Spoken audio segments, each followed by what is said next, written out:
तर घरगड्यासारखी वागणूक दिल्यानं उठाव करावा लागला। एकनाथ शिंदे यांनी ठाकरेंवर हा जोरदार निशाणा साधला। बाळासाहेब गेल्यानंतर सहकाऱ्यांना घरगड्यासारखी वागणूक दिली गेली। बाळासाहेब आपल्या सहकाऱ्यांना सवंगडी समजायचे। एकनाथ शिंदे यांनी ठाकरे यांच्यावर हा हल्लाबोल केला। तर माझ्याही खच्चीकरणाचा प्रयत्न केला होता। शिंदेंनी ठाकरेंवर जोरदार टीका केली आहे।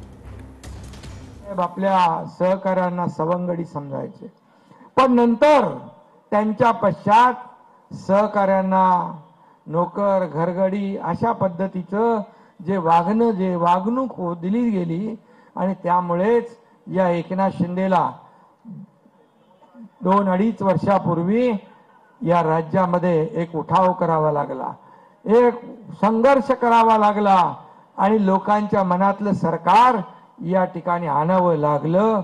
अरे आपल्या खासदारांवर अविश्वास दाखवण्याचा हा प्रकार आहे। तुमचा विश्वास असला पाहिजे आपल्या आमदारांवर खासदारांवर। काय ही वेळ आली तुमच्यावर?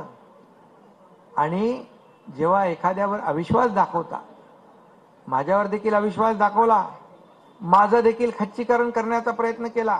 शिवसेनेचं खच्चीकरण होताना मी पाहू शकत नाही आणि म्हणून आता हे आमदारांवर खासदारांवर लक्ष ठेवणं, वॉच ठेवणं, त्यांच्या मागे माणसं पाठवणं म्हणजे काय?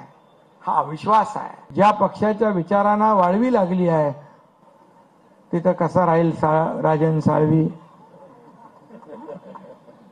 कसं राहील? कुठेतरी बोर्ड लावला होता काय? बोर्ड कुठल्या तरी लावला होता ना? हा, ज्यांच्या विचारांना लागली वाळवी म्हणून इकडे आले राजन साळवी।